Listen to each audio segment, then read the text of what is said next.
Good morning student. Class 10 की biology subject के अंतर्गत बायोलॉजी का जो पहला चैप्टर जीवन के प्रक्रियाएं लाइफ प्रोसेस चैप्टर के अंतर्गत कल मैंने आपको सजीव तथा निर्जीव में अंतर, living and non living cells difference, जैव प्रक्रियाएं, जिसमें मैंने आपको जैव प्रक्रियाओं के अंतर्गत क्या विधियां होती हैं जैसे पोषण, श्वसन, उत्सर्जन इत्यादि। पोषण क्या होता है, पोषण की आवश्यकता शरीर को क्यों होती है, भोजन के मुख्य घटक अथवा पोषक तत्व, जिसमें आपने 5 प्रकार के पोषक तत्वों के बारे में अध्ययन किया था। कार्बोहाइड्रेट, वसा, प्रोटीन, खनिज लवण तथा जल, ये 5 प्रकार के पोषक तत्व होते हैं। इतना कल आपने पढ़ा था बच्चों। आज उसी के आगे जो आपका अगला टॉपिक है कार्बोहाइड्रेट, इंग्लिश में इसको कार्बोहाइड्रेट ही बोलते हैं। तो जो कार्बोहाइड्रेट होता है, कार्बोहाइड्रेट कार्बन मतलब C, कार्बन का प्रतीक होता है C, हाइड्रोजन का प्रतीक होता है H एवं ऑक्सीजन का प्रतीक होता है O के मिलने से कार्बोहाइड्रेट का निर्माण होता है। एक बार पुनः, कार्बन, हाइड्रोजन एवं ऑक्सीजन के मिलने से कार्बोहाइड्रेट का निर्माण होता है। ये 2 प्रकार के होते हैं। कार्बोहाइड्रेट 2 प्रकार के होते हैं, सरल कार्बोहाइड्रेट और जटिल कार्बोहाइड्रेट। बच्चों, नाम से प्रतीत हो रहा सरल कार्बोहाइड्रेट, सरल का मतलब इसके अंतर्गत ग्लूकोज, फ्रक्टोज, सुक्रोज तथा लैक्टोज आदि आते हैं। यह सरल रूप से गन्ना, चुकंदर, खजूर आदि में ये कार्बोहाइड्रेट अर्थात सरल कार्बोहाइड्रेट पाए जाते हैं।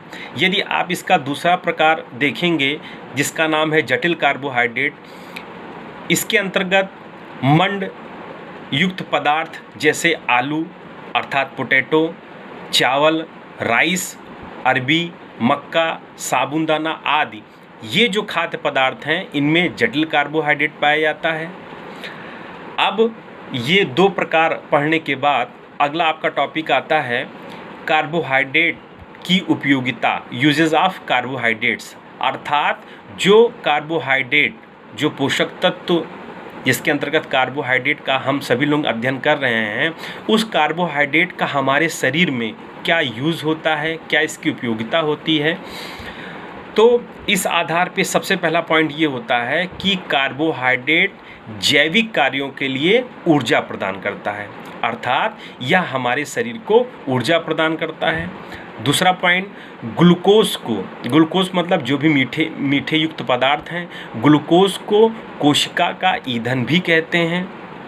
यह शरीर को तुरंत ऊर्जा प्रदान करने का स्रोत होता है। तीसरा आपका पॉइंट होता है ग्लूकोज को ग्लाइकोजन के रूप में यकृत मतलब अर्थात लीवर कोशिकाओं में संचित किया जाता है। Repeat in this point, carbohydrate की उपयोगिता की बात करेंगे तो पहला पॉइंट ये है, यह ऊर्जा प्रदान करता है। दूसरा, यह शरीर को ग्लूकोज को कोशिका का ईंधन कहते हैं, इसलिए क्योंकि यह तुरंत शरीर को ऊर्जा प्रदान करने का प्रमुख स्रोत है। तीसरा, ग्लूकोज को ग्लाइकोजन के रूप में यकृत कोशिकाओं में संचित करता है। तो ये कार्बोहाइड्रेट है। अगला जो पोषक तत्व है उसे हम बोलते हैं वसा, इंग्लिश में इसको बोलते हैं फैट। वसा भी कार्बन, हाइड्रोजन और ऑक्सीजन के मिलने से बनता है। यकृत अर्थात वसा जो भी पोषक तत्व है, यह पशुओं से हमें मक्खन, पनीर, दूध, घी के रूप में प्राप्त होता है। नारियल, बादाम, मूंगफली, सरसों आदि इनके वानस्पतिक स्रोत हैं, अर्थात आप वानस्पतिक स्रोत का मतलब वनस्पतियों से प्राप्त होने वाले सोर्सेज हैं जिनका इस्तेमाल हम लोग ऑयल के रूप में करते हैं। अब यदि आप वसा की उपयोगिता की बात करें तो यह शरीर को वसा प्रदान करता है, वसा ऊर्जा प्रदान करने में सहायक देता है। ये ताप नियंत्रक तथा कोशिका कला के निर्माण में सहयोग देता है। यह शरीर की आकृति प्रदान करता है। तो बच्चों, आज आपने बायोलॉजी के पहले चैप्टर के अंतर्गत अर्थात जीवन की प्रक्रियाओं के अंतर्गत आज आपने पोषक तत्व के अंतर्गत 2 पोषक तत्वों का अध्ययन किया जो कि कार्बोहाइड्रेट और वसा कहलाते हैं। Okay, thank you.